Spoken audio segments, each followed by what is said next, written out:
everybody, it's episode 74 of the Anime Cast. It's the Red Leaf Retrocast. I am your host, JD, joined by everybody today, including Hello. Colin. Hello. Here from the Great Glad White to North. have you over. Yeah, from the Great White North. You know what? We got 4 countries going today hard. Colin from the Red Leaf Retrocast, Retro Gaming Podcast is here joining us. We're also joined by Tori and Hickey from their respective countries. Hello. How do you know? How do I know? Well, the borders are closed, so you're definitely not going anywhere. How do you know? You got what? You got into the Tower of God or something? Maybe I did. Tori got, in the meantime, Tori got isekai'd. We just don't know. I did, in fact. I've gotten isekai to a horrible place filled with... You know what? Never mind. We don't need to get into that again. Filled with virtual idols and shit like that. Okay. Oh no! You went there. But unfortunately for Tori, it's a reverse harem. Ah! Oh no. Oh god, no. It's a. Hot, sexy men all I mean, over at least him. you can make a football team. And You know what? You're right. Absolutely. Okay, so everyone, we're lining up. 2 teams. We're playing for my affection. We're doing a full season. After that, it's Champions League. Come on. I miss football. I'm watching Faroe Islands football right now because that came back today, and it's my local broadcasting station has decided to pick it up because there's literally nothing else going on right now. So, semi-professional football all the way. Let's go. Amazing. That's almost like the sports channels here picking up all the WWE content, and nobody's watching it. he was like, "Hey." He was like, "Hey, I know you guys like football, and we know Brazil is really good at football, so we're going to reprise every single match we have archived, starting from the 1950s, I believe." So man, we're going it's classic. going on for a while. I think they are in 1970 something now. Like, wow. yeah, I guess that would with be like interesting to watch with the narrators narrating the games, actually, right? They're just commenting and everything, like the match is going on. It's kind of delusional and sad to a point, but it's fun to watch from time to time. Yeah, we did the same thing here, but it gets boring very quick. Yeah, after 2 years of reprising, it just ended. Like, It suddenly just comes to a point where it's like, you know what? I already know the results of all of these matches. I don't really care to watch them all again.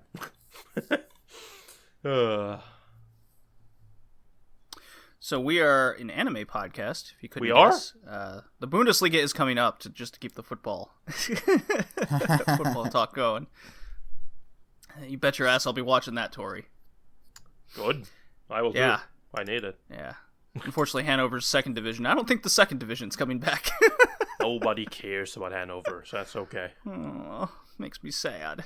Anyways, we're talking Giant Gorg We are? in this episode today. Yes. I thought we were talking about football. God. I mean, we could.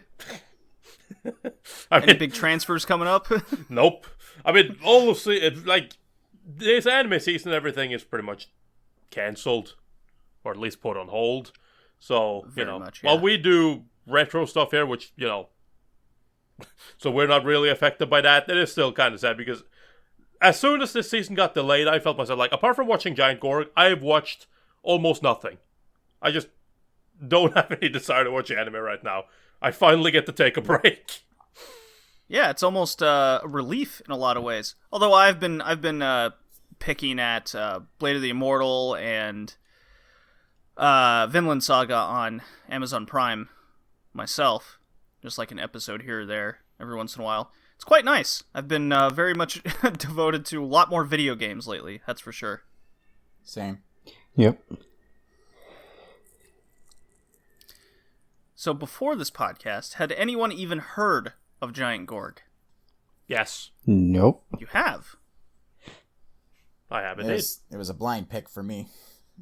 Damn. A blind pick. Oh, those are usually the best, right?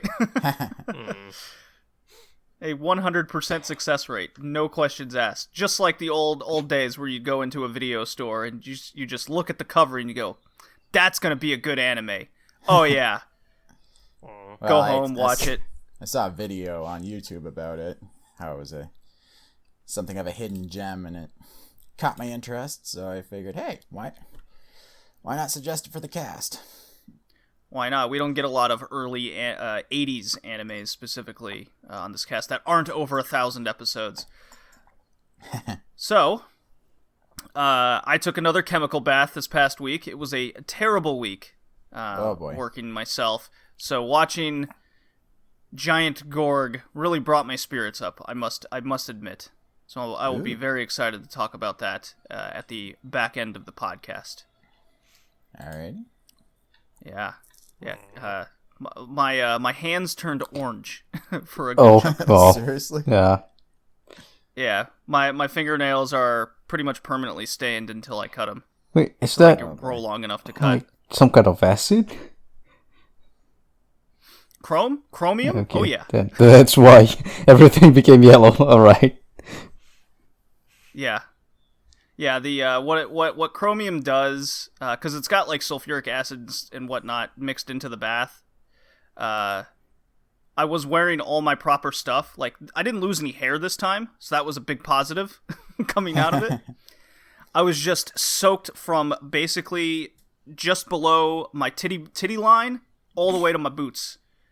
Just totally soaked. So I immediately like informed everyone, and and the bath is at 158 degrees Fahrenheit. So it's like, I guess, 75 Celsius. Ow. If I have that correct. I don't know, but 75 Celsius are a lot of Celsius. Yeah, it's a lot of Celsius. That's one way to describe temperature. Oh, that's a lot of Fahrenheit, man. So yeah, I informed everyone what had happened, and just going through the motions, you make a simple mistake. So as I was getting out of the clothes, I didn't realize that there was a cut in my gloves that I was using. No. So when I stripped down and put on the spare clothes, which they have to provide the spare clothes for you, and then of course I'm a tiny guy. I'm only 5'7", 150. The best pant size they could give me was like a size 40 waist. Oh no. I'm a 32 for reference. So 8 inches bigger, so that was hilarious. But anyways, I'm taking the clothes off, and then when I finally take the gloves off, I notice my hands are just completely drenched in the chemical. Fingernails, everything. So I immediately start washing them. And there was, residual orangeness on the hands, but then my skin just started drying up beyond reason. So I'm just applying the lotion and everything. So within a couple hours, my hands were fine again. They were just a weird color. But man, were they silky smooth. All that dead skin, totally gone. At least, There's my little at least story was for a the week. positive experience at the end. Yeah, well, Yeah, so if you have some dead skin issues and you want to get those terrible cells just off you, just dip your hands in some chromium, and you will have silky smooth skin by the afternoon.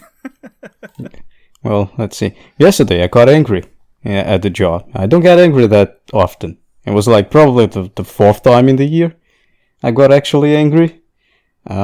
Judge was... Oh yeah. Judge, yeah, because it's so rare that I actually can keep track of it.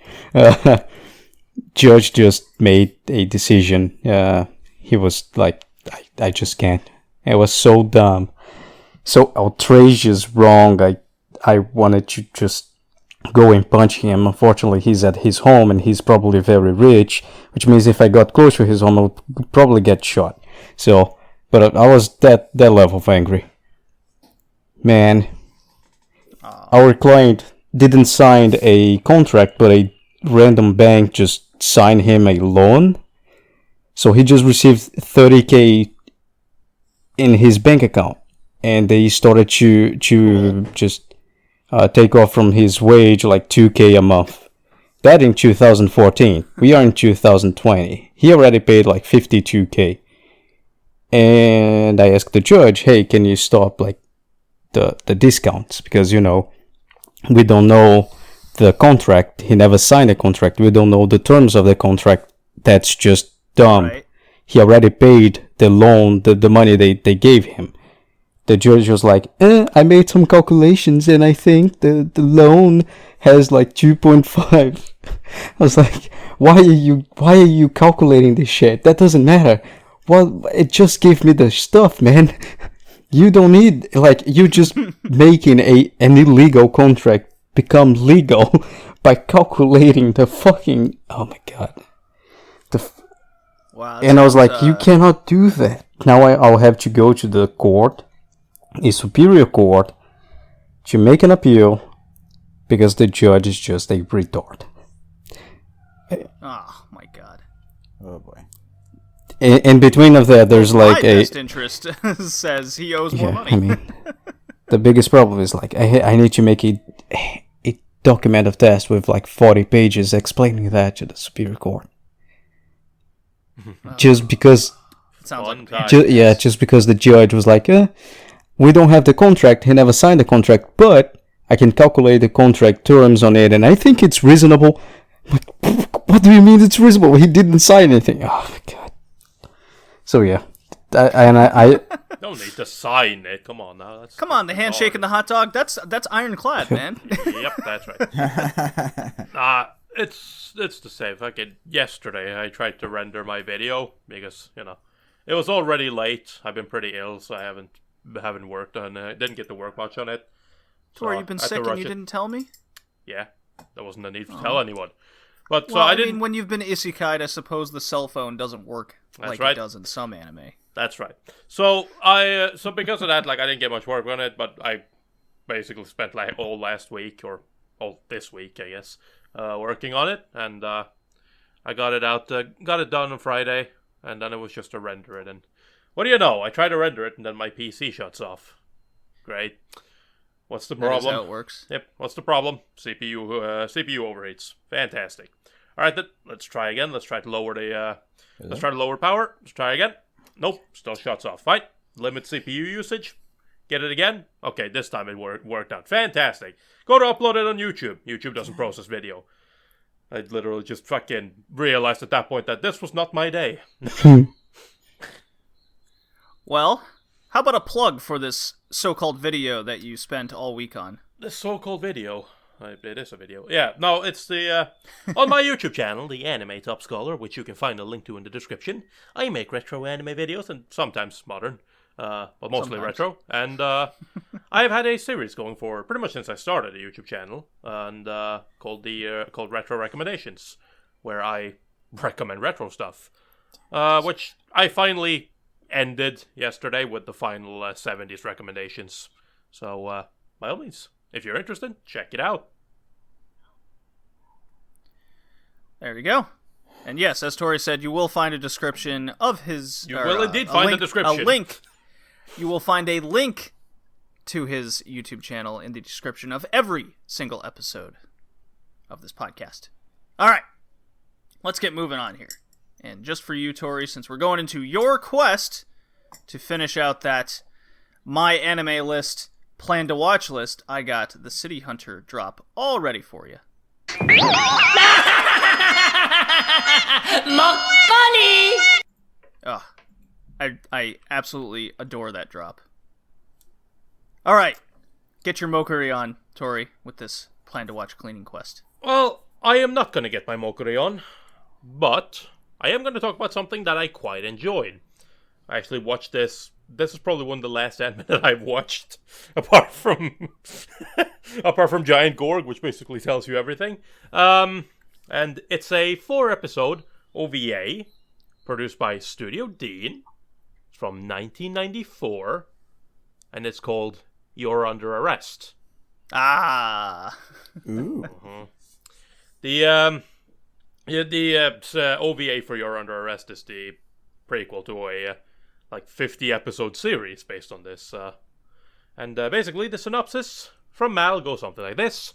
Running late on her first day as a patrolwoman for the Bokuto Police Department, spunky moped rider Natsume Sugimoto decides to take several shortcuts only to be chased down and cited by mechanical genius and expert police driver Miyuki Kobayakawa. Upon arrival at the precinct, Natsume finds out that her new partner is the same woman who ticketed her earlier. At first, she doesn't trust Miyuki, but in a short period of time, they develop an unbreakable friendship that overcomes traffic accidents, reckless drivers, and even the strongest typhoons to hit Tokyo. So yeah, basically, You're Under Arrest is about traffic police. Sounds fun, right? I mean, I found the series entertaining. I absolutely love this OVA. I think it's really good. The chemistry between the characters, especially Natsume Miyuki, but pretty much everyone, Natsume Miyuki, Yuriko, the kind of the one in the command center, kind of gives out the information, and Ken, the biker, the motorcycle police. It's their entire, just the chemistry between these characters is great. I love just seeing them together, talking, chasing people. Like on the first day, Natsume's first day at work, her first assignment with Miyuki, they have to chase this red mini car. Yep. With a fucking and it's so funny, right? Because it's like when the other guys hear about it, it's like, should we? They ask the police chief, like, should we join them? Like, should we go out and pursue? And he's like, nah, it's okay. Let them handle it. Because it turns out that the guy who was driving, he's the monk from the local temple, and he used to work there. So he does this for new recruits, but just to test them to see if they have what it takes. And it's so much fun just seeing that whole thing play out. And obviously he gets away, and there's a lot of people that get away. But you know what? It's still so much fun. Just the random stuff, the typhoon episode that hits, where it's a guy who's just running around in his sports car, driving recklessly, making people crash.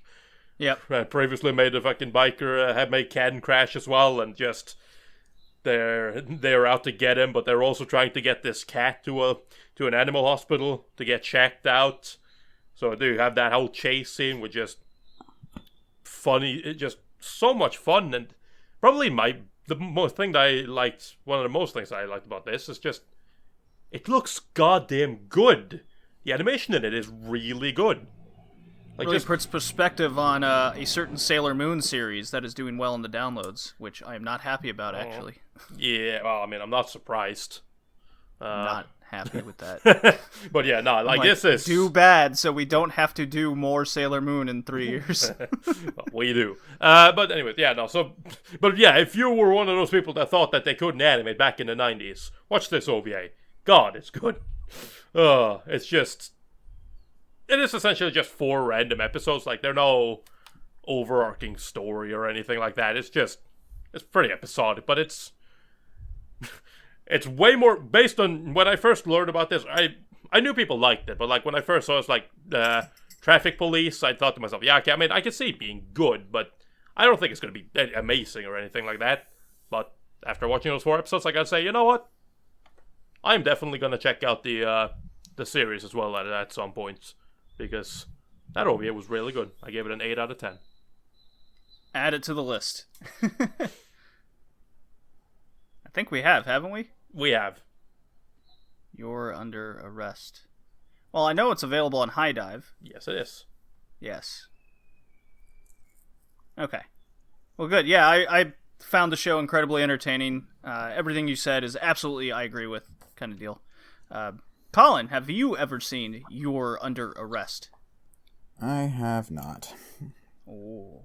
I've heard of Might it, be but time. I haven't checked it Well, out. get on it. It's just a 4-episode OVA. I've been too busy playing Final Fantasy VII Remake and watching Isekai Quartet. Okay, I'm glad you had a liked quartet one at of the those end things. of that. Isekai Quartet's just a fun little side thing for me. Of course, it inspired me to watch Saga of Tanya the Evil all the way through. I enjoyed that one. I did not. It's okay, I guess. Yeah, although the only two memorable characters are Tanya herself and Visha. But yeah, Isekai Quartet is... I just found it to be it's just funny. It's just the anime equivalent of a tub of popcorn.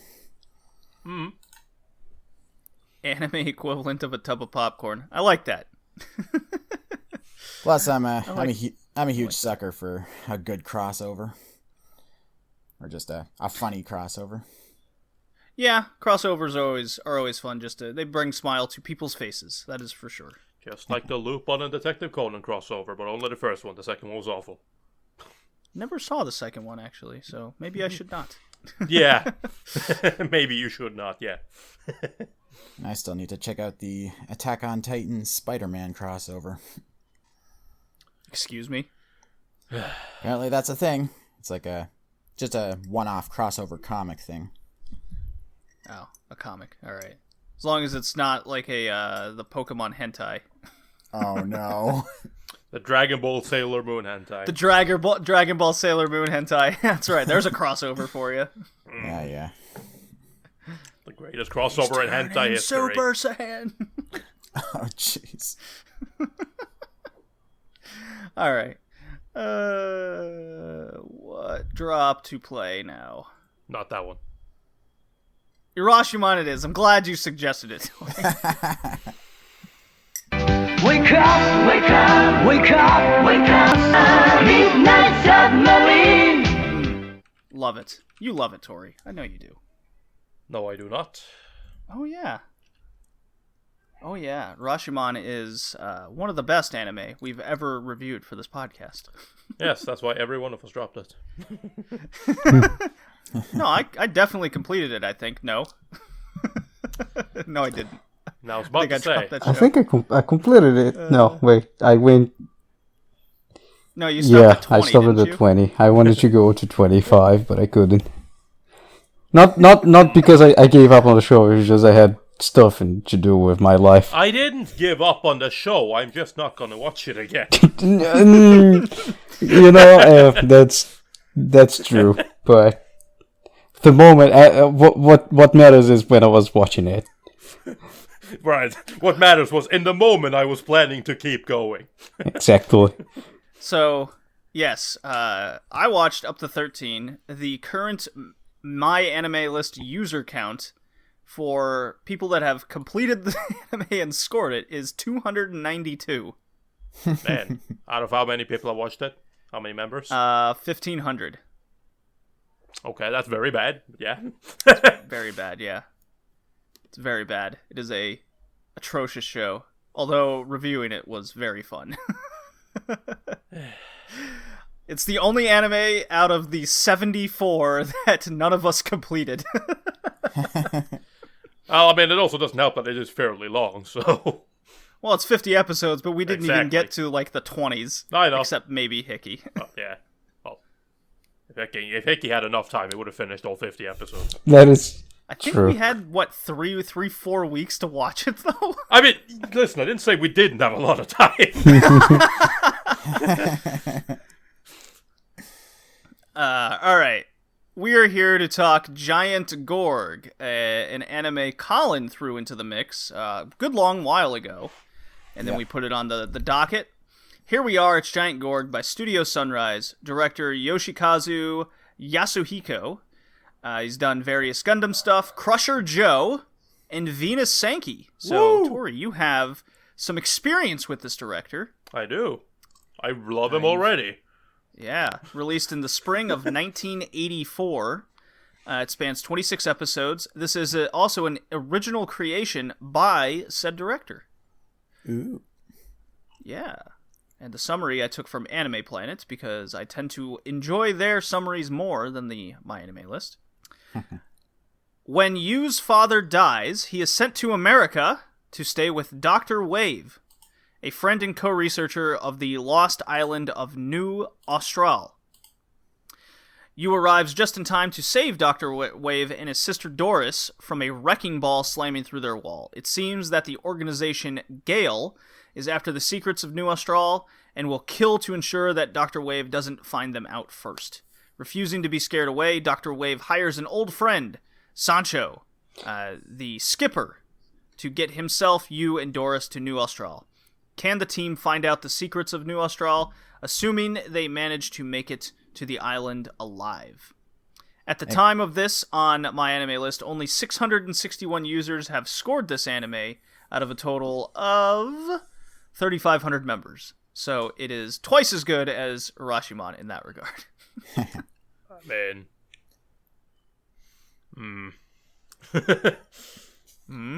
Based on the amount of people that have watched this, there are more people here, so still not good.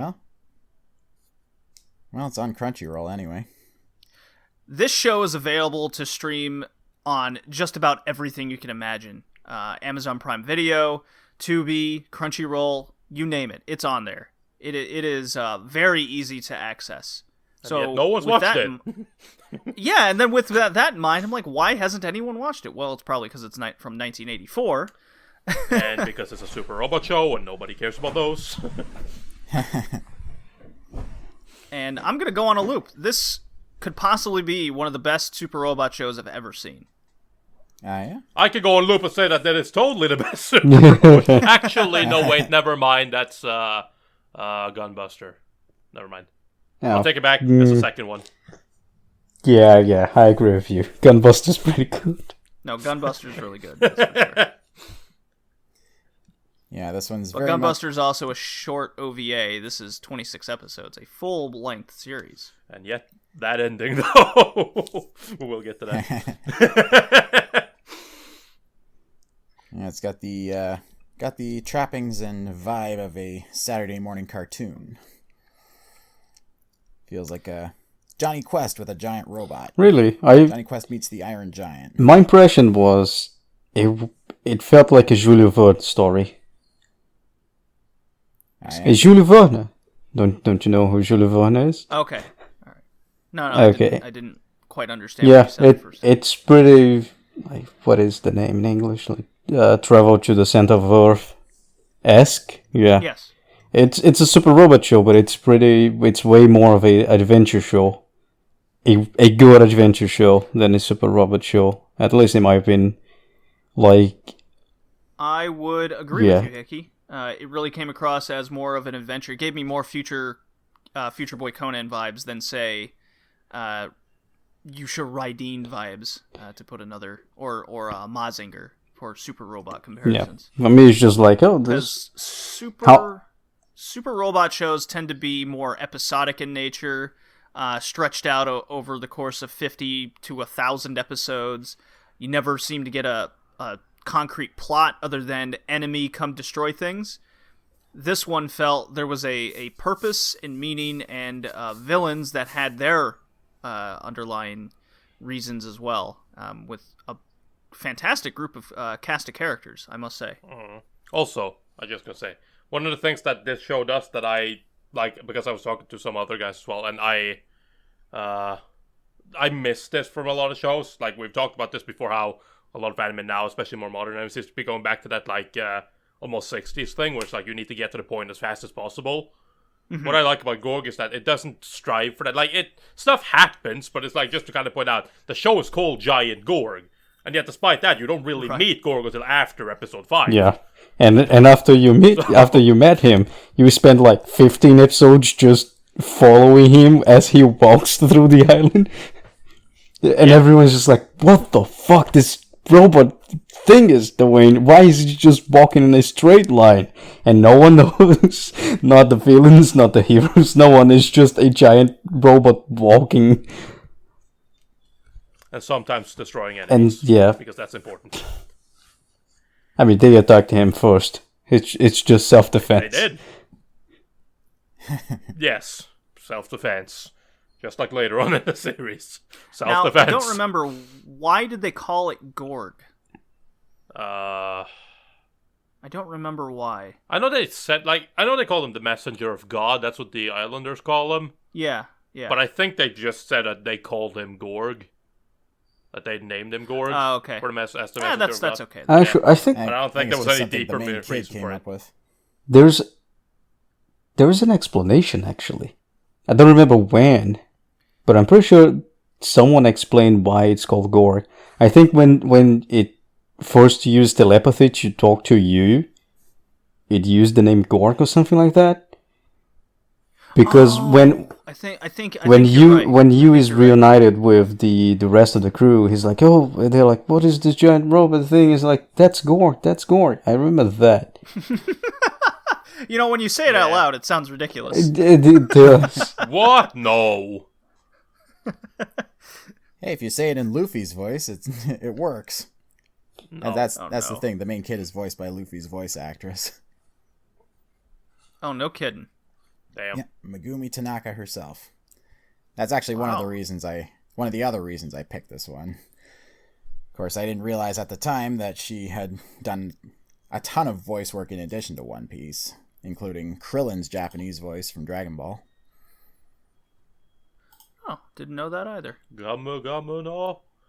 So, Tori, I'm glad you brought up that the series likes it doesn't just give you answers right away. It lets things sink in and build. Because, like you said, Gorg doesn't show up until like episode 5, and because of all that build up, and you're like, why is this show called Giant Gorg? It must have something to do with this island they keep talking about. Yeah, but that's called Austral, so that Yeah. that went out the window quite fast. I quite liked how this started with the boys on a plane. He's reading a letter from his now deceased father. He's like, hey, go to America and find this dude. He has no clue where to even start other than an address. I'm quite shocked I mean, I have to kind of suspend my anime disbelief here, but he clearly doesn't speak English, but yet he's going around speaking Japanese to everybody, and then when he arrives at the doctor's place, they apparently know Japanese, no problem. Yeah, I think he's speaking English actually. I'm not sure Was because he? like when he's almost ran over by the villain guy, what is his name? It is Rod Balboa. yeah, Balboa. Yeah, not Rocky Balboa. Don't be Yeah. confused.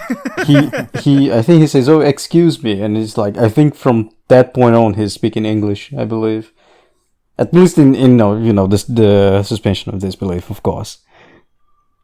It doesn't matter. In I anime, suppose. everybody understands each other, regardless of what language they speak. Yeah. I mean, for fuck's sake, even the islanders, when they show up, they have no problem communicating with them. So, You're right. This random island in the middle of nowhere has these native people on it, and they're just like, yeah, we speak Japanese, English, or whatever. we understand each other, that's the point. And they have modern clothes and But if for whatever reason, the hot alien... pants from the 80s. Yeah, but for whatever reason, they can't understand alien. I don't... Explain that to me. Yes? Telepathy. No, I know why they can, but I mean, I'm just talking. If you're gonna do that to everyone, it's like, why not just go with it all the way? So back to how it started. I couldn't help but always ask my questions throughout this anime because they talked about leaving, going back to America, all that, because they're in New York, and this kid, he gets his stuff stolen from a street rat like immediately, right? So I would imagine his passport, all his IDs, they're all gone. So Yeah, but you don't need those. That's okay. so it's like I just always asked, like, okay, so if they're gonna go back to America, how's he gonna get back in the country? Is he just gonna like be an illegal citizen through the port system? I suppose. I mean, they did just leave, no problem. Exactly. I found that quite funny, personally. But yeah, like the introduction to the skipper, I thought they could have handled the skipper a little bit better. Captain. Yeah, Personally? Captain. Especially Sancho. with what was revealed to him later. Yep. But I guess I could have. The thing is, a lot with a lot of the answers in the show and whom's on what side, and what role they play, at least there's a context behind every explanation. So, just like with the Skipper revealed to be kind of this mercenary hired by the CIA, you could more or less say he positioned himself to be friends with Dr. Wave, because of his role with New Austral research and whatnot. You know what I mean? Yeah. Well, yeah. Like, the problem... Well, I mean, we'll get more to that as well. But, like, Captain, for me, is a character that I really liked up until a certain point. Like, What I feel was like... that point for you? I feel like He the whole thing beat the with him being shit out of and, the woman. yeah, yeah. Like, I feel like the whole thing with him being okay. positioned in the middle there, like with work for the CIA, that's fine. They do a pretty decent job at making him, like, constantly that things. Like, you don't quite know if you can trust him. Like, he helps them out a lot. So, in that phase, you feel like you have to trust him. But in that same, nobody knows why he's there, why he's following them, why he's so interested in going to Austral Island with him. Like, what's in it for him? It just kind of seems to be going by his own free will, which, I mean, based on how he is, that could be true, but maybe there's something else to it. So that I like. But then I also like, just how badass he is in general. And then we get to that point where with one of the main bad guys in Lady, when he tries to report back his findings to CIA, and it's just like, starts with taking her hostage, beating her, taking her hostage. Fair enough. And then it's like after Rod Balboa shows up with his guards outside and they're standing there listening, then he just decides to fucking turn it up a notch and just keeps beating her on her and fucking ripping her clothes for a good 10 minutes. And I'm just like, okay, Gorg, I get it. We get it now. There's no need to keep going. We understand. I like that she's also very unfazed by getting beat up, because the next scene, like, she has perfect makeup, like no bruises in whatsoever. Yeah, all her bruises and whatnot were gone. And she's all sassy again. I'm like, damn, that woman is strong. Holy shit, she just got. Yeah. Well, he did. She probably. Captain did say as much. After he beat the hell out of her, he just goes, "You know what? I pegged you totally wrong. You're one hell of a woman." And then she just kind of stares at him, like, "Damn right I am." Well, I mean, yeah, but I don't know you, but it's really hard to be sassy when you have a few broken ribs. just saying. Tori did not hold back. Can... He was all about the equal opportunity beating here. But I think it was handled poorly. The ending, the whole ending it was really poor. But Captain was like, it's very impressively bad. Yeah, I feel like it's not only like the beat up, tear him down. And then they just kind of, after they tear him down, they just kind of throw their hands up like, whatever. Like, they stop, Ron Balboa and Lady stop caring about him. They say as much as like, we don't care about you, do whatever. And then he kind of just sits around like, well, I am rich now. Should I leave?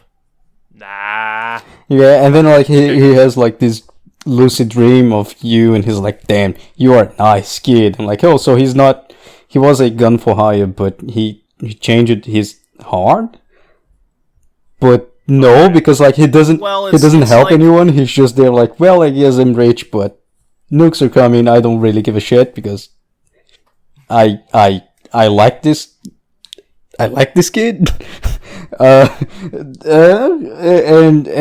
then it's over. It's like, okay, it was really bad, and that part was really bad. The whole Captain thing. Yeah. If they gave some hints he was not a good person, but I think they should have focused more of him being a gun for hire, because it's. Well, I mean, his introduction was you, Wave, and Doris swimming away from Gale, shooting at them, trying to murder them, and he shows up like a tad late and just blows these dudes away. And then you just goes, "What? Why did you hesitate?" And he goes, "I wanted to see what kind of ammunition they had." He just goes, "Well, what if we would have gotten shot?"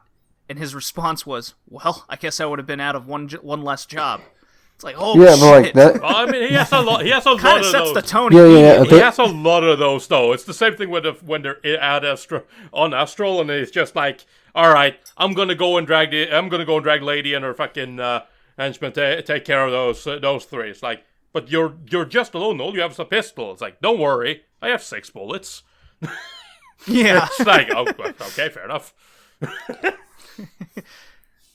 See, I disagree with how his character was handled in the end, because his whole goal was to get this job, be rich, and then he's set for life, right? But that's his whole goal. But immediately once he got that goal, he kind of just goes, well, I've accomplished everything I've pretty much wanted in life. He got lost in not knowing his own purpose. And then you, as Hickey said, his interaction with the kid and why you is so motivated with, the power of love and all that nonsense. I don't know. Friendship. I still think it's bad. It's like he didn't accomplish. He just accomplished his dream. He's like, oh, I'm rich now. I have money. Guess I'll die. But he totally lost that sense of self. Dude. Well, he totally lost that sense of what am I going to do like now? that. I mean, that's the biggest problem, because if you go by the character they set up him to be by the end of the series, he didn't have that kind of thought before, right? So it doesn't matter if he's getting an identity crisis. He doesn't give a shit about identity. He just wants the money. But then he decided to stay in the island and, I guess, see the thing through, even though it means he might just die. And that's it's thing, confusing. Right? When you take into Rod Balboa and Lady, right? Because they know him. We know that they know him. They've talked about it before. Right. And their entire thing with him the entire time was that they really dislike him for that simple reason that that's what he is. He is a snake. He does whatever, works for whomever, for whatever reason, as long as he gets paid. And he's willing to do anything for that. And they don't like that. Nobody likes that. And so it's kind of like, it's weird for him to be like, okay, he pulled off one of the biggest jobs ever, and then it's like, I'm gonna grow a conscience now. Like, fuck off. Yeah. Well, I mean, I always wanted to see how it feels, how getting nuked feels. So I guess I'll just stay around. I mean, if he had a change of heart, he could have, helped them, and why not? But no, he just cracks a bourbon open, and it's like, well, that was a nice job. And just like, okay. And then at the end, he just walks out like, all right, time to see what you're up to. Yeah. And then starts just laughing. You're like, oh, yes, I survived and I'm rich. That's the end of Captain. Captain is the only winner in this story. Because everyone is alive. He's alive and rich. So rich, he doesn't need to do anything anymore. I liked him better when he was beating up camping truck owners and paying them after. Yep. Or giving guns to kids like they were candy. Oh, you're gonna run off? Here, take this pistol. You know how to use that, kid, right? Yeah. You can't go out with a pistol. Here, have this submachine gun. Cool. That's my captain. I like the captain that goes around helping you and giving guns to kids. Not the one by the end of the series that doesn't make a lot of sense. So there's 3 factions, if you haven't figured that out by now. There's the Gale faction. There's Yu's faction, which is Tom Wave, Doris, Captain, and Yu. And then, of course, the Islanders join up with them later. And then there's Lady's faction, whom it's almost like a mafia-type group, I guess? Yep, the Lynx group. Yeah, the Lynx group that has a vendetta against Gale and Rod Balboa specifically, which we learned their little history together later. It's a woman's scorn. Well, I mean, then there's the aliens, which is just one guy. Well, the aliens show up later. It's just one dude. Well, there's a lot of dudes. It's just one guy who's active. One dude is awake. Everyone else is. See, this is what I really liked about Giant Gorg here. Maybe you guys agree that the way the adventure was set up and the questions that were asked throughout, I thought the story does nothing was overly complicated. Every direction you kind of felt it was going to go in that direction, and if there was a chance that it didn't, it still made sense. You just go, oh, okay, yeah, I see. I could have seen that coming. and then all your answers were, or all your questions were answered accordingly.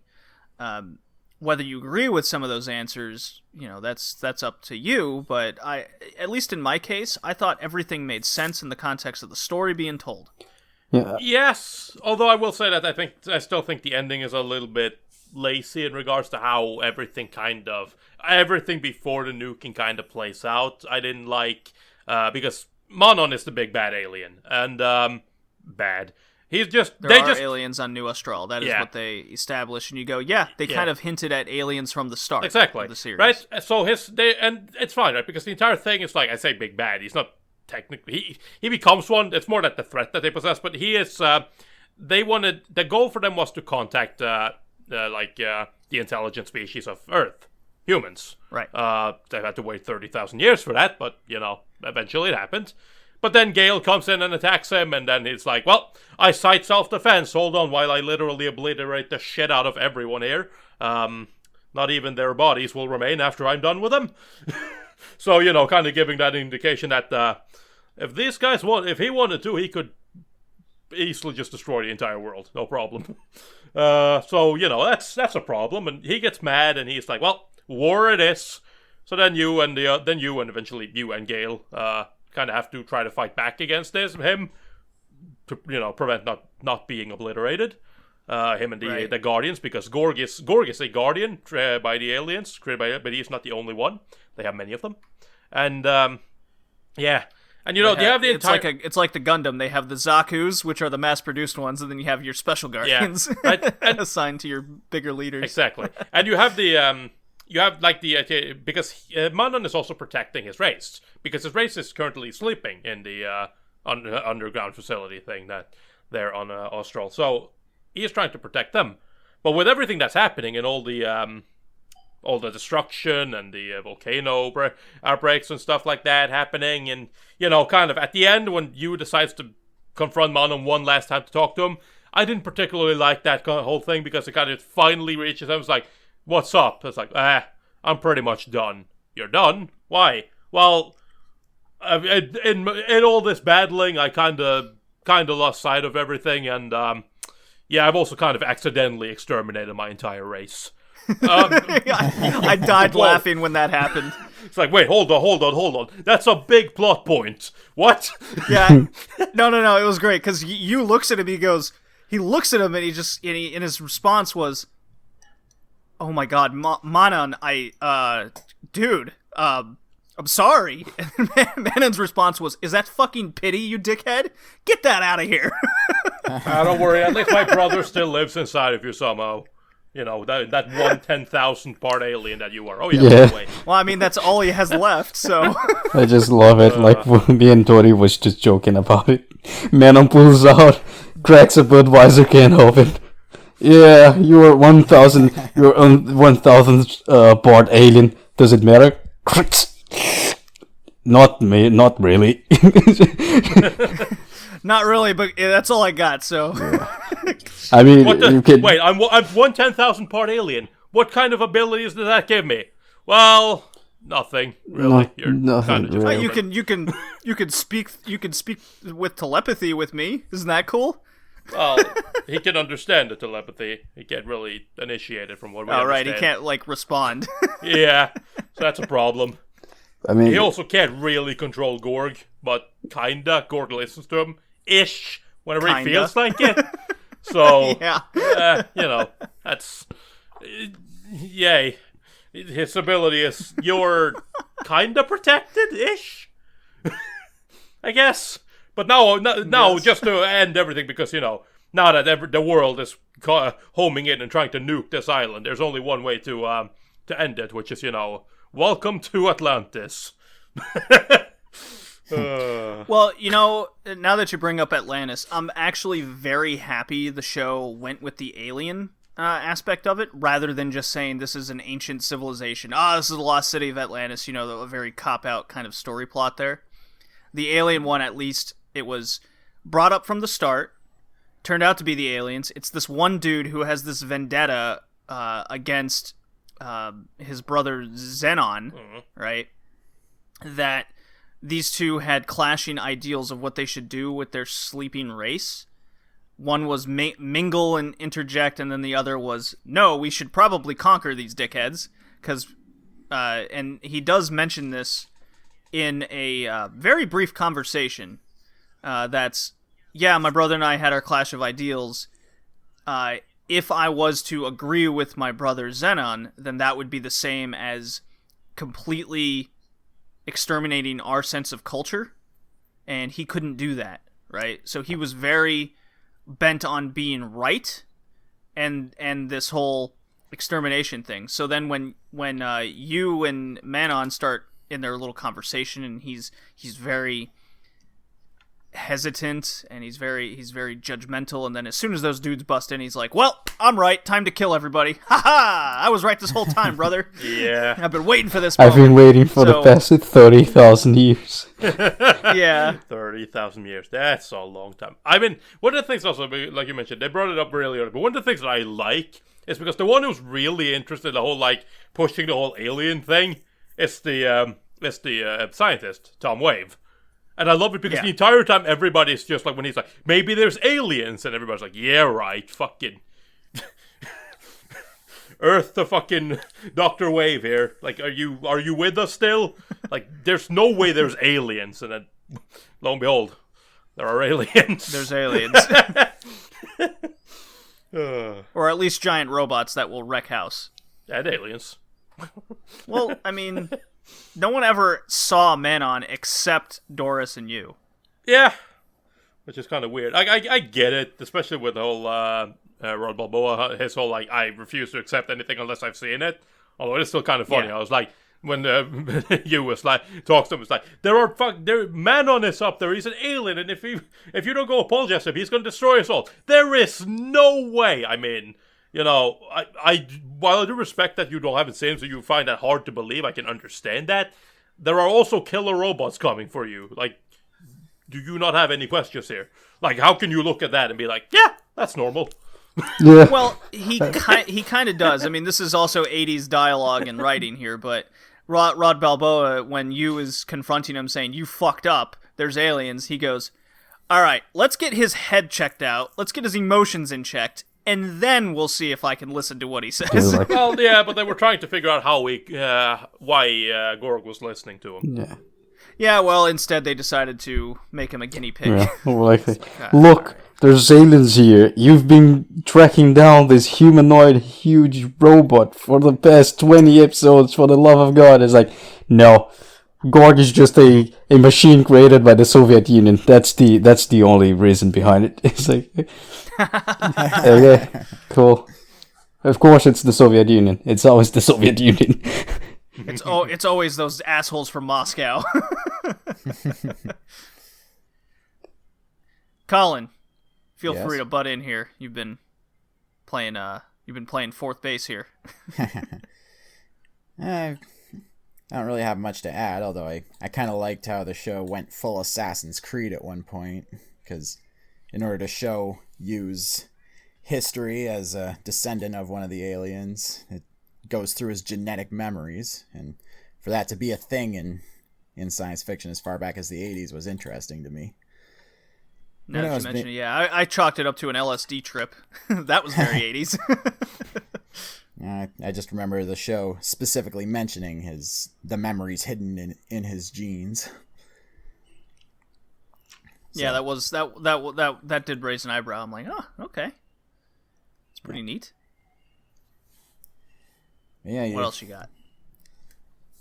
Well, I kind of liked how Gorg never takes any visible damage. Is he made out of vibranium or something? Yeah, that's true. That was kind of the weirdest thing as well when the other robots show up and they're like, finally figures out the neck is their weak point. To which my immediate question was just, does that apply to Gorg too? Or is he different? Yeah. I assume he's different, but you know. Well, he definitely looks a lot different. And He he does. doesn't have any equipped weapons. Usually just uses his fists and the other vehicles as his weapons. Just flips, just fists, no flips for Gorg. Yeah, and then he gets the fucking the fucking missile launcher, and he's just like shoots once. Ah, fuck it, this thing is useful. Let's start beating shit with it. Yep. I starts beating the shit out of it. It's like, well, we could just, change the magazine, but it's okay, fine. Yeah, Captain is just like, you can use it again if you just reload it. It's like, fuck it. It's not like I spent a whole day creating this fucking cannon for Gorg. He says that, but I like that yeah. Go on, Colin. I like that the show's pacing was consistent, largely. Yeah, but till the ending, yeah. The plot never stops moving. Yeah, that was nice, and I never felt like I got a filler episode in there. Yeah, it's a very good adventure. There wasn't even any recap episodes. And the show's a pretty easy watch. I mean, I hardly ever checked my watch while I was getting through an episode, and each one goes by fairly quickly. I mean, it's not the meatiest show out there, but sometimes you just want a burger and fries instead of a steak dinner. Yeah, it also helps that there's a lot of, obviously the standard, recap at the beginning of every episode. So it's like, once you skip through all of that, you're left with, 18 minutes. So that helps. I actually kind of found that helpful. Yes. A couple times. Especially when there's certain important things in dialogue that maybe I, looked away for a second, and it was in the recap. I'm like, okay, cool. It was well done. It was always fresh. It was, in say the Gundam series, for example, you could go with that same kind of 3-minute recap over and over again for 15 plus episodes. Here, they changed it every episode, and I thought that was a nice little way to keep track of what's important from the previous episode and how it's moving along. Yeah, probably also just has to do with the fact that, it's not... it's the 80s. People probably couldn't watch it every single week. Well, so that too. I mean, if you were watching it weekly, then that's very useful and very much needed a lot of the times. How much did you forget in a week, a month, 2 weeks? Well, yeah, right, but it's even if you miss, an episode, it's you'll at least get a decent portion of what happened last week. Right. It was really cool. Doris Wave. Okay. Yes. This girl, she cries and she's hysterical for, the whole time, basically. And she has this weird internal crush on you. I think it's very obvious. Yeah. I mean, for fuck's sake, one of the first things she says that she wants to fall in love. Which, yeah. And then she keeps chasing after you the entire time. I wonder with who. Yeah, right.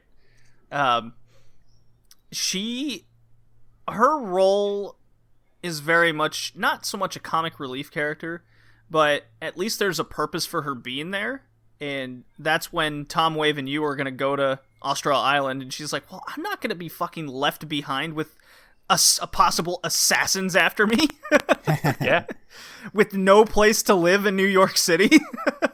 Because it was destroyed. I mean, it made total sense to me, and then constantly being chased on the with Gale and everyone after her, and all these volcanoes exploding on the island and meeting aliens.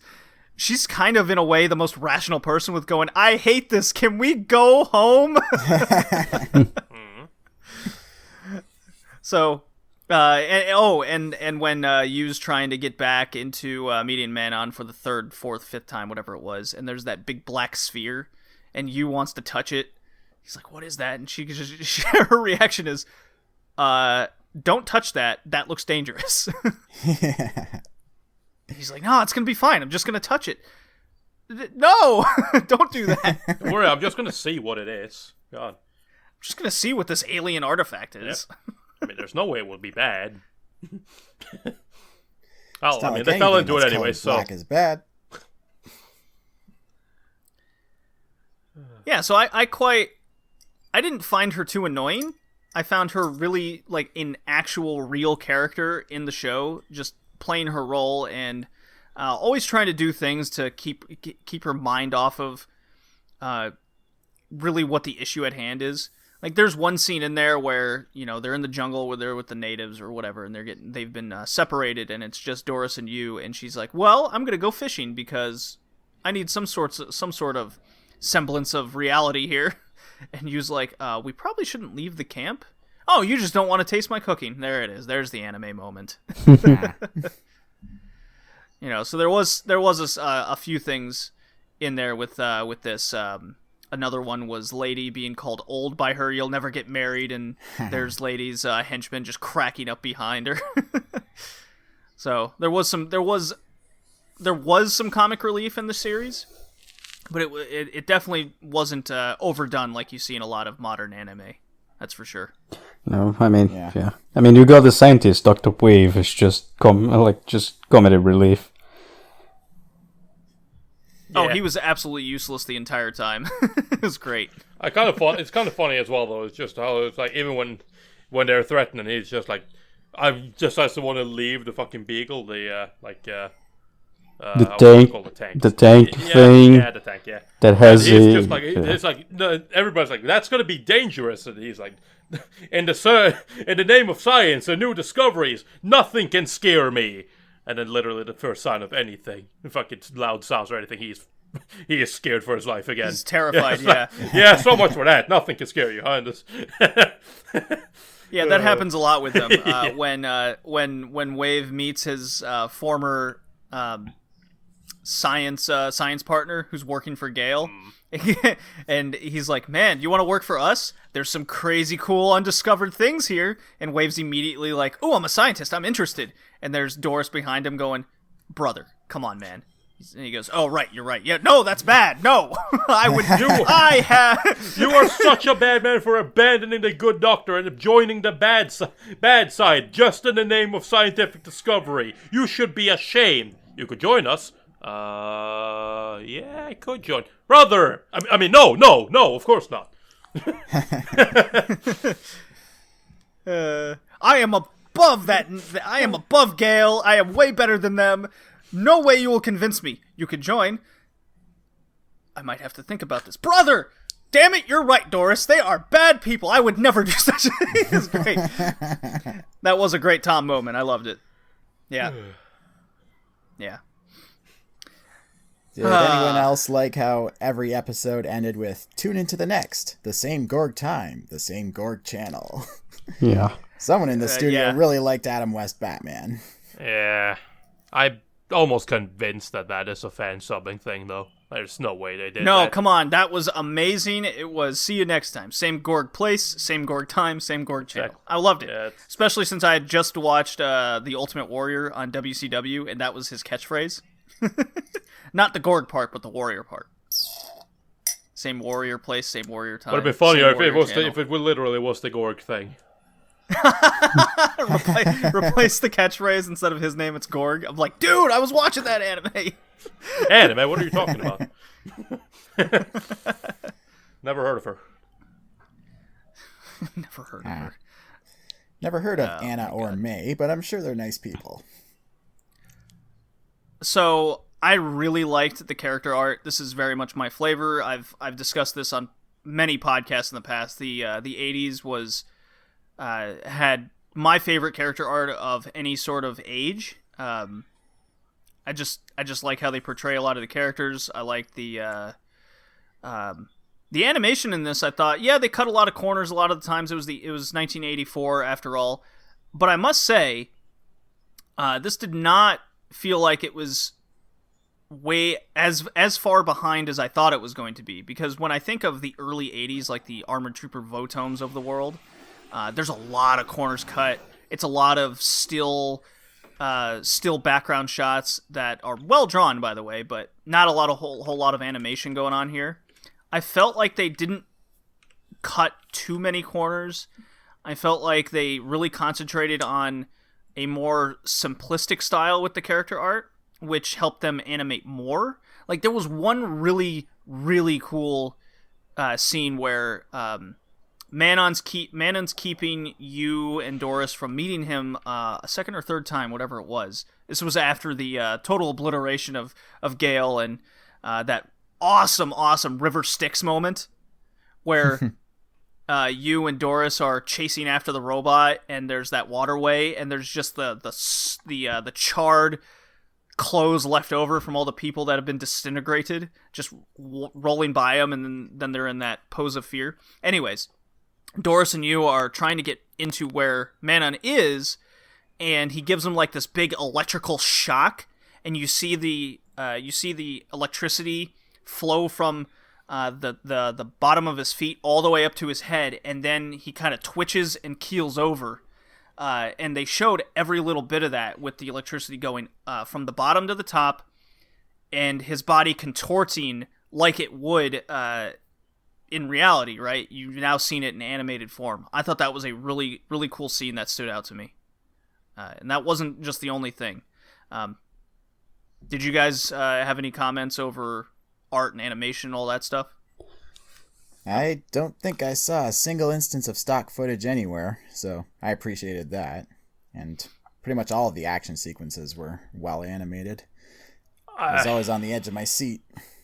There was a couple of them with Gorg that they did like a PowerPoint presentation, sort of, where it was just, here's a picture, flip, here's another picture, flip. Yep, there is still a lot of that. It's still an 80s show.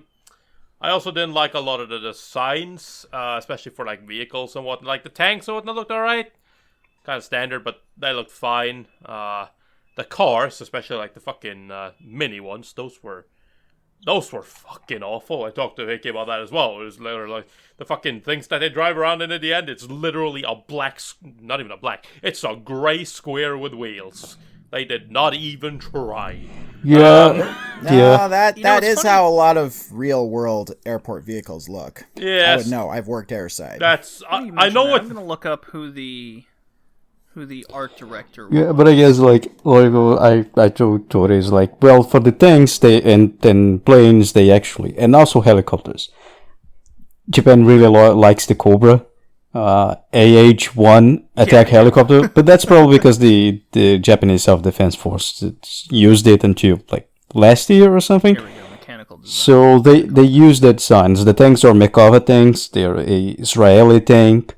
The planes are Harriers from a VTOL design from the United Kingdom.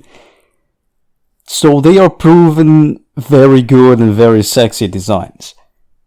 Problem is, they try to go futuristic in something that doesn't exist with anything that wasn't those things.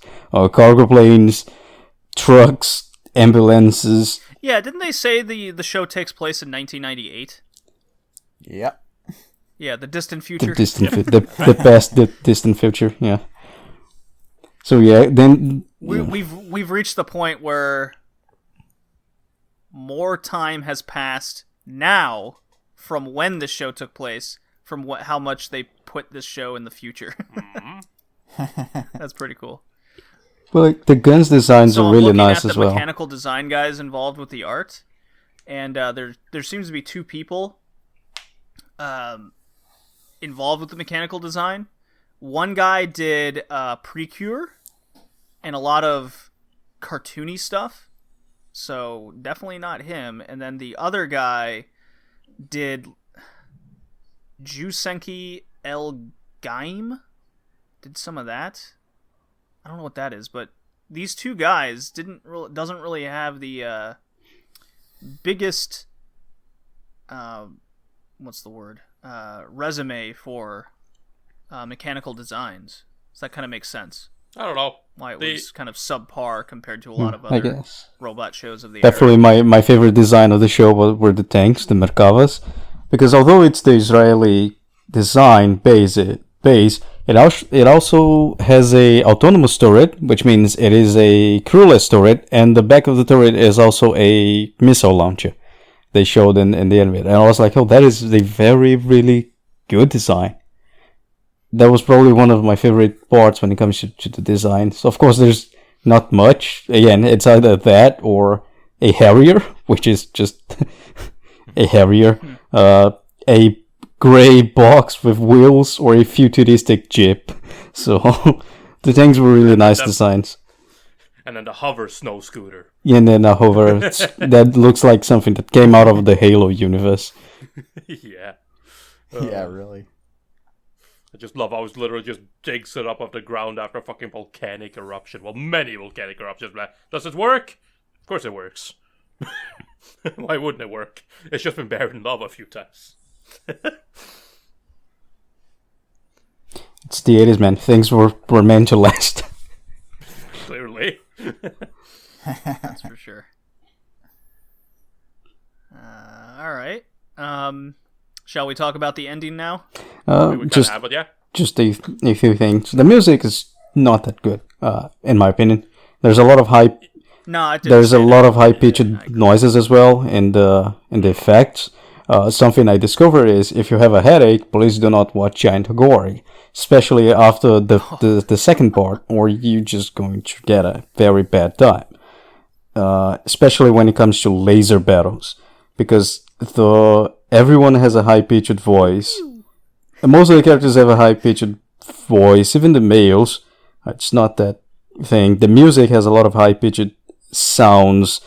Every sound effect is majorly high-pitched, so it's just a cacophony of extremely high-pitched noises, and it hurts a lot. It wasn't can talk that about bad that for now. me, but I know what you mean. It's not... I almost want to know who did Well balanced. the recording stuff for it. It's but it's that's a lot of the 80s sound effects. It's like explosions. It's got a high peak and stuff like that. And obviously, we all know the stereotypical robot walking noise. Also very like mechanical, high pitched stuff. Yeah, voices is kind of. I don't know who was responsible for the recording or mixing of it all, but it's it could have been better, but it is very much like 80s mixing. It absolutely sounds like an 80s show. Mitsuo Hagita Okay. was the main guy involved. His background is Dirty Pair the movie. Yeah, makes sense. Let's see. Naushka, theme song arrangement. Yeah, but that's music. I was talking more. Yeah. Lotus Senki, that wasn't very good. No. The music. Stardust Memory, Gundam. So he has experience. No, I know, but I'm in a lot not of talking these about the things. music. I'm talking about the general recording and mixing of it all. That's not necessarily the. Yeah, I don't know. Yeah, I don't know if they probably don't even list those. Who was responsible Probably for that? not. But yeah, nah. So it sounds like an early 80s show. It's got all of the stereotypical, like, kind of stock early 80s sound effects. At least it didn't use the Gundam sound where it was getting in the cockpit. Doot, doot, doot, doot, doot, doot, doot.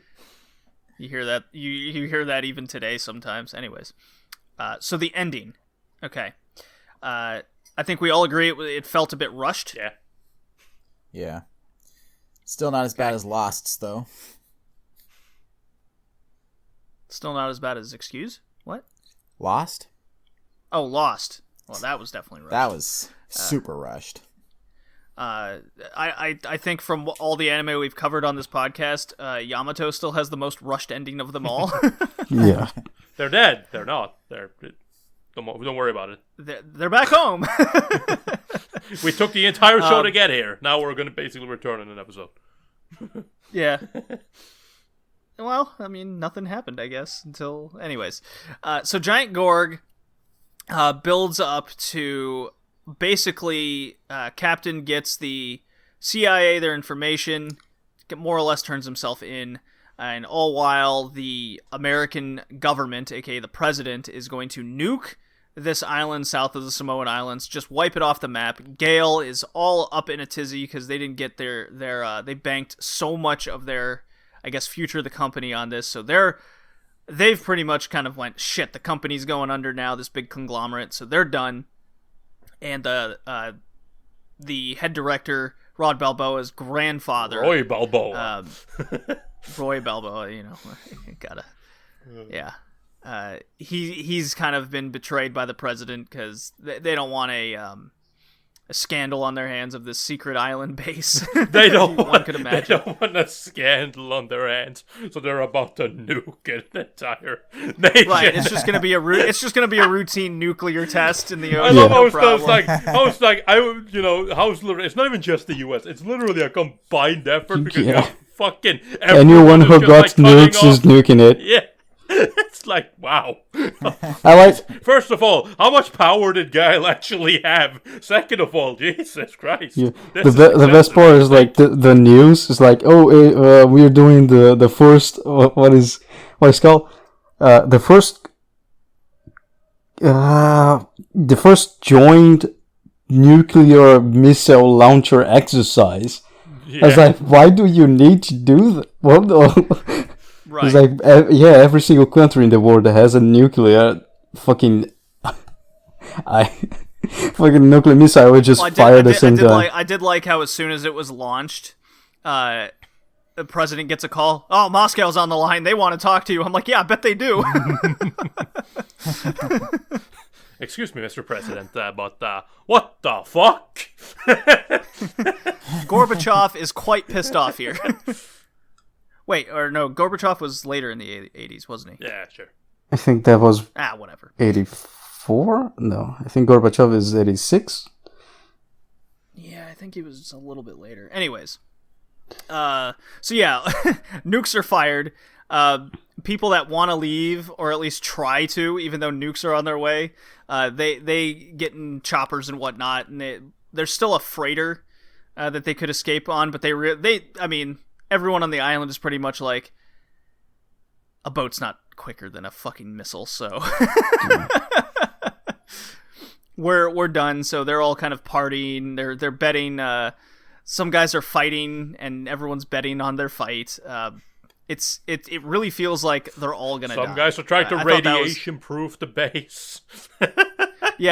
some guys are in total denial, and there's even they're trying to cement themselves into an enclosed space, and then one guy goes, "Won't we suffocate if we totally close this?" And they're just like, "Well, do it anyways." Shut up! Shut up with your logic.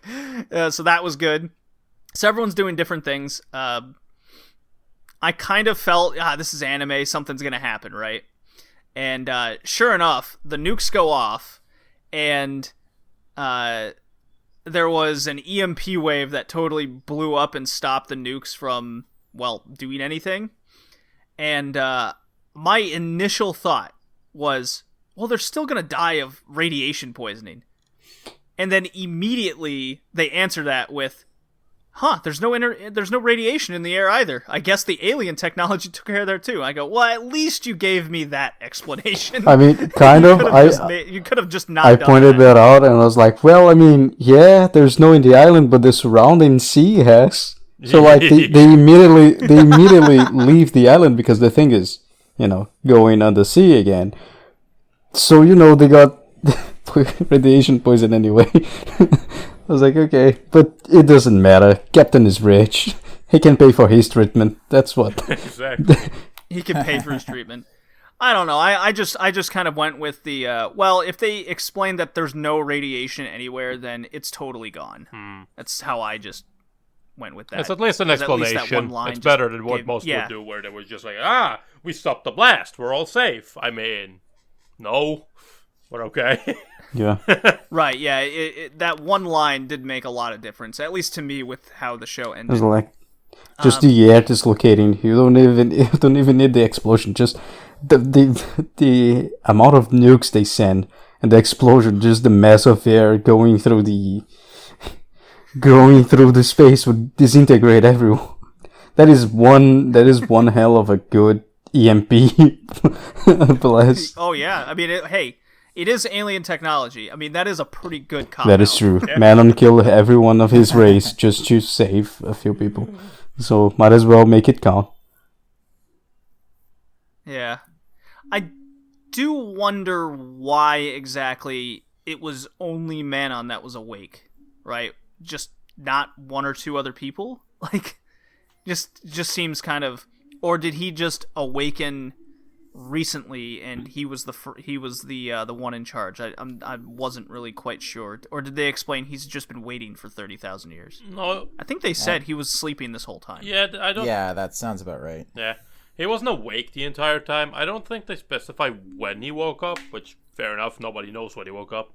But yeah, like I know there was the whole thing with him and his brother, but obviously that was like 30,000 years ago, so that doesn't matter.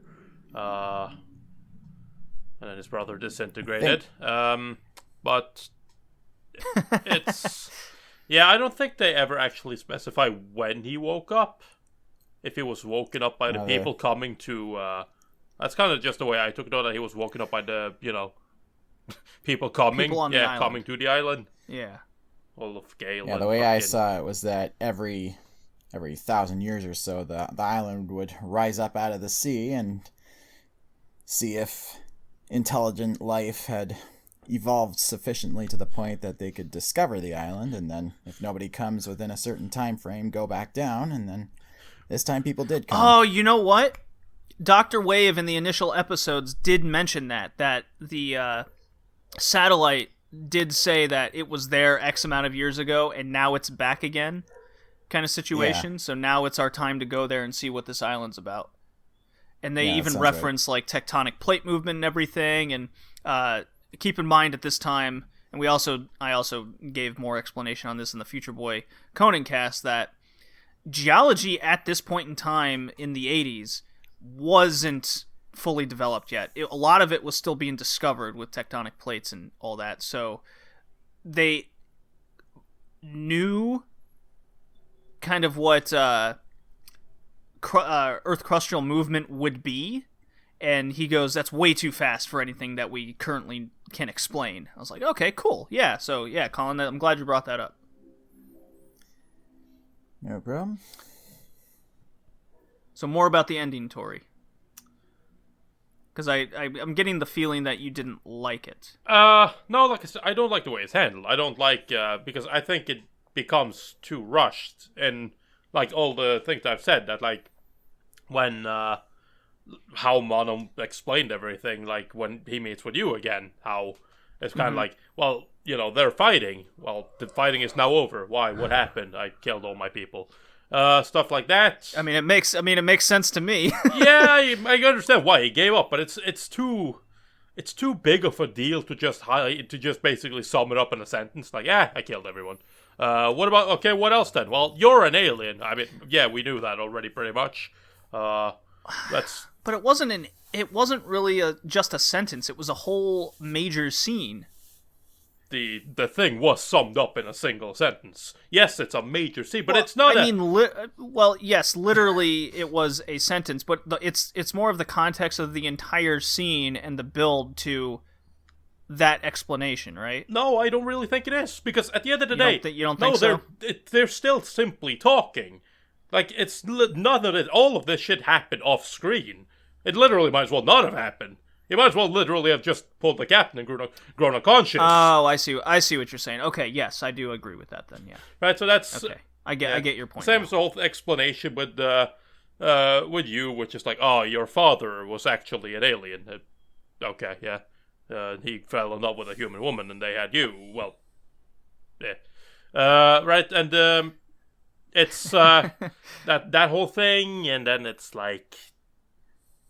Yeah, you're 1/10,000th part alien somehow, and kind of that thing, same thing. Like this also the same scene. They still have that conversation with all this, and it's a lot of it is stuff that I feel like they've already hinted at so much that it's like, yeah, I knew this already, figured that was going to happen. It's not exactly the whole surprising. show was like that from the start. Sure, but this one was especially on the nose for me.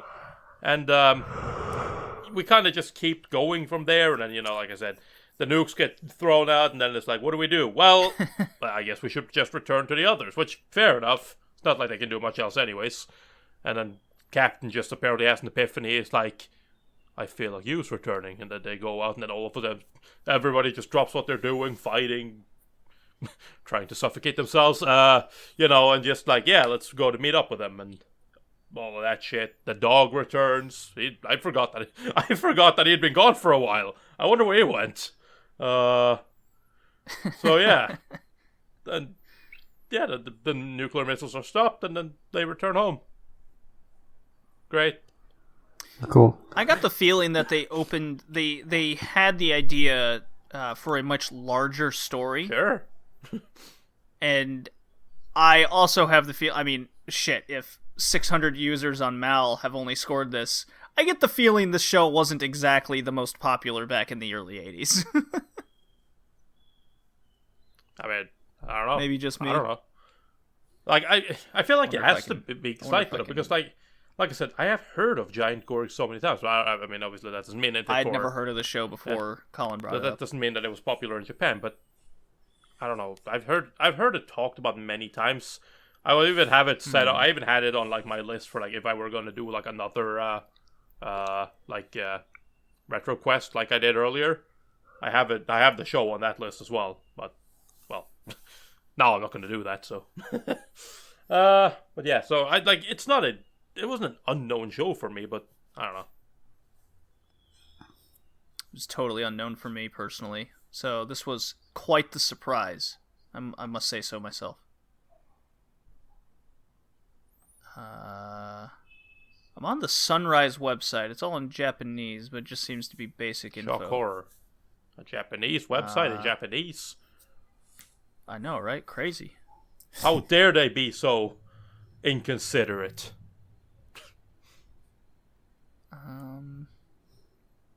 Yeah. Not finding much information about it. I don't think this came across as very popular in the 80s. Well, I mean, I don't know. I would probably also just say that it's probably not relevant right now. That probably doesn't help. All right. What was out at the same time here? We got Lupin Part 3, Glass No Common, Oh, yes, of course. Mazinger. Oh, yeah, right. Well, Or it's a Yatsura, Captain Tsubasa, Cat's Eye, Dr. Slump. There was a lot of popular shows during this time. Glass No Comment is popular. Sure. That's why I brought it up. Okay. Because, I don't know, I guess it's just Tori's normal tone of irony that threw me No, off. I don't know anything about it. I've never heard of that one. So Oh, okay, that's why. Okay, alright. Makes sense now. It is a shoujo, I believe. that makes sense, yeah. Yeah, I recommended for us to watch a few times, but I keep getting you ignored. I don't know why. Oh, for you some did, reason, huh? yeah. Is it similar to, I don't know, She the Ultimate Weapon or No, fucking I don't know. It's a shoujo. I Two never Heart watched it. or It's a show I've never watched it. I just want to watch it since it's one of the most famous shoujo out there. Look, we made fun of Hickey for his She the Ultimate Weapon pick, and it's one of the most popular podcasts. and I'm ever still done gonna make fun of him Red for that Leaf shitty Retrocast. pick. It was a Oh, bad wow. show. So, Giant Gorg. Yeah. The ending could have been better. It could. The ending could have been better. I was still pretty satisfied. Yes, it could have been better, but it didn't leave me like furious at other things, unanswered questions. Everything made sense in the context. That's how I took it. I agree. So I will go first with my final score. I absolutely love the show.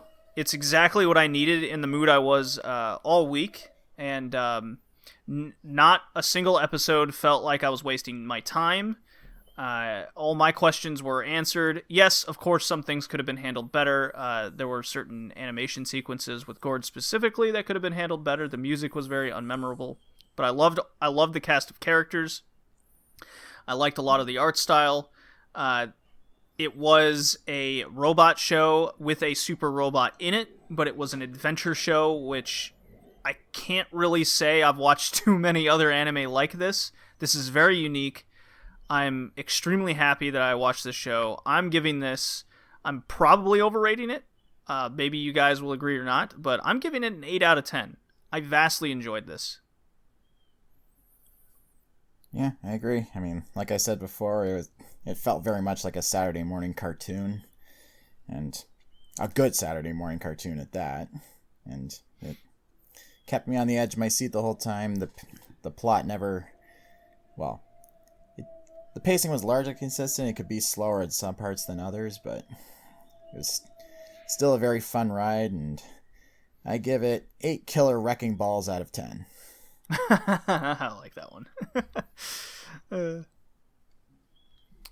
Tori, Hickey. Yes. Yeah, no, like, I enjoyed the show. I'm not very much into mecha shows, whether that be... Well, yeah, you have been recorded on such occasion saying as much. And I will probably keep mentioning it again in the future, because I assume this is not the last time we're going to review a mecha show. So, like, whether it be Super Robots or... well, Super Robots isn't something I have a whole lot of experience with, but real robots, not generally very interested in. Super Robots, that's an idea I haven't really piqued my interest either, but, you know, Giant Gorg is a good show. In my opinion, at least. I did enjoy myself. Like I said, I don't like the ending. I wish they would have taken their time with a lot of stuff. I didn't like even the whole, like, Rod Balboa and lady relationship at the end. It's like, I get it. They've been building up towards that ever since Lady basically went from being like, I want to destroy Guile, to basically being like, you know what, let me go and see what they're up to. So that whole thing at the end was kind of... It would have been better if they would have built it up more. She's still got her cougar connection. Sure. But it would have been better if they would have built that up more, instead of just kind of eventually going like, yeah, by the way, they like each other. Yeah, of course they do. A lot of stuff at the ending. If it would have been nailed that better, I would have rated it higher, but I still end up giving it a 7. It's a good show.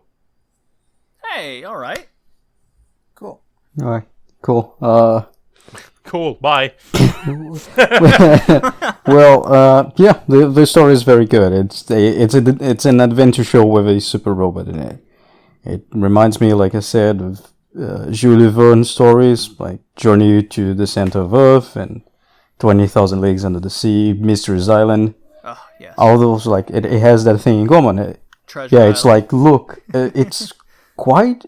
The beginning is quite remarkable. Like, it's very close to Journey to the Center of Earth.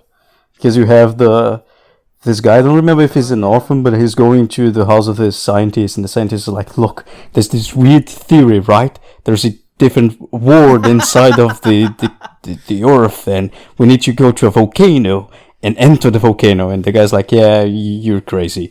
Then it develops on it. Probably shouldn't do that. It's kind of the same thing that happens here. You have, like, the scientists going, yeah, no, there's, like, this weird island that surfaced, and there must be aliens there, and your father is involved with this. It's a very good story. It's there's only one time I felt overwhelmed by the story, but it's nothing major. Music has its problems. The sound effects also have its problems. The ending is a little bit bad, especially, I don't know. It's more than that. I also don't kind of like the note of Gorg. Gorg will always be inside of my heart, and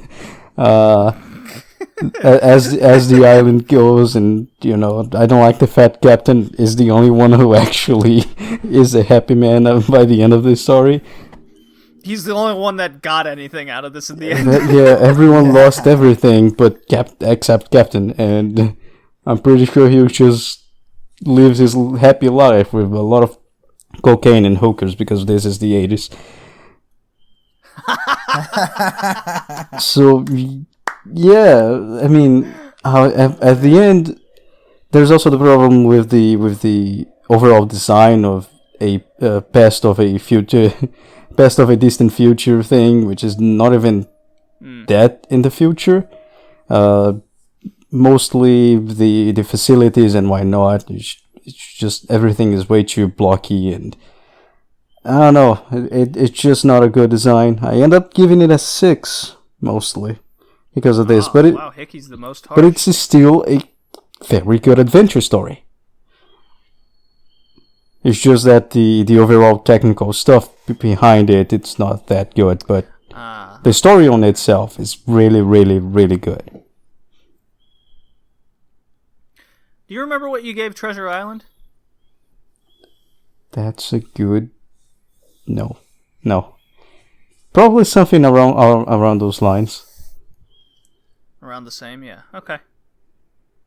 All right. Well, that's really fun. Our next episode is over Ghost in the Shell. It's our 75th episode, really screaming towards our 3-year anniversary for the anime-specific podcast. Very fun. Colin, thanks for joining us. Good to have you here again. Good to be here. This was episode 74 of the Red Leaf Retrocast. Giant Gorg. We'll see you next time. Peace. Bye now. Goodbye.